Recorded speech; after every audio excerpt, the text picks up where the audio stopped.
ഈ ഹെൽമെറ്റും തൂക്കിപ്പിടിച്ച് നേരം വെളുക്കുന്നതിന് മുമ്പേ ബൈക്കും എടുത്ത് നമ്മൾ പോകുന്നത് വേറെങ്ങോട്ടും അല്ല, മൂന്നാറിലോട്ടാ. ഒരു വഴിക്ക് പോകുന്നതല്ലേ, ഇച്ചിരി പെട്രോൾ അടിച്ചേക്കാം. എത്ര നേരത്തെ ഇറങ്ങിയാലും ഈ റൂട്ടിലെ മിക്കപ്പോഴും തിരക്ക് തന്നെയാണല്ലോ. നേരം വെളുത്ത് വരുമ്പോഴേക്കും നമുക്ക് എങ്ങനെയും അടിമാലി കഴിയണം. അതാണ് നമ്മുടെ പ്ലാൻ. ഇരുട്ട് നല്ലോണം കൂടിയോണ്ട് നമുക്ക് ഈ മുന്നിൽ പോകുന്ന വണ്ടിയുടെ പുറകെ പിടിച്ചങ്ങ് പോവാം. അതാണല്ലോ നല്ലത്. വെട്ടം വെച്ച് വരുന്നുണ്ട്. അടിമാലി ചെന്നിട്ടാണ് ഇനി ഒന്ന് ചായ കുടിക്കാൻ. 6 മണിയൊക്കെ കഴിഞ്ഞപ്പോൾ നമ്മൾ അങ്ങനെ അടിമാലി ചെന്ന് കേട്ടോ. പിന്നെ അവിടെ ഒരു ചായക്കട കയറി ഞാനും തന്തൂട്ടനും ഒരു ചായയും കുടിച്ചു. എപ്പോഴും പോകുന്ന വഴിക്കട പോകാതെ നമ്മൾ വേറെ വഴിക്കാട്ടോ പോകുന്നത്. പോകുന്ന വഴിക്കുള്ള സ്പോട്ടാട്ടോ അത്. കൊള്ളാല്ലേ, ഇവിടെ നിന്ന് ഫോട്ടോ ഒക്കെ എടുക്കാനായിട്ട് സെറ്റപ്പ് ആയിരിക്കും. വേണ്ട, നമ്മുടെ സൂര്യജിയും നാണ്ട പൊങ്ങി വരുന്നുണ്ട്. സത്യം പറഞ്ഞാൽ ഈ റൂട്ടൊന്നും അധികം ആൾക്കാർ പോകാറില്ല, അതുകൊണ്ട് ഒട്ടും തിരക്കില്ല ഈ വഴി. ആണ്ട് അടുത്ത സ്പോട്ടായത്. ഫോട്ടോ എടുക്കാനായിട്ട് ഒത്തിരി അധികം തിരക്കില്ലാത്ത കുറെ സ്ഥലങ്ങളുണ്ട് കേട്ടോ ഇതുവഴി. കറങ്ങിത്തിരിഞ്ഞ് നമ്മൾ അങ്ങനെ മെയിൻ റോഡിൽ വന്ന് ചാടി കേട്ടോ. ഇവിടെ ആണെങ്കിലും മൊത്തം പണി നടക്കുന്നതുകൊണ്ട് ഭയങ്കര പൊടി കേട്ടോ. നമ്മൾ അങ്ങനെ മൂന്നാർ എത്താറായി. കുറച്ചുകൂടെ അപ്പുറത്തോട്ട് മാറി പൊടി ഒന്ന് കുറഞ്ഞ സ്ഥലത്ത് നിർത്തിയിട്ട് വേണം എന്താണ്ട് ഈ കാണുന്ന വ്യൂവിന്റെ 2-3 ഫോട്ടോ ഒക്കെ എടുക്കാനായിട്ട്. അല്ല, സ്റ്റോറി ഇടാനുള്ള വകുപ്പുണ്ടല്ലോ.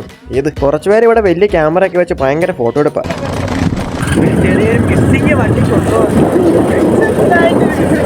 എങ്ങനെയൊക്കെയോ ഓടി നമ്മൾ മൂന്നാർ അങ്ങനെ എത്തി.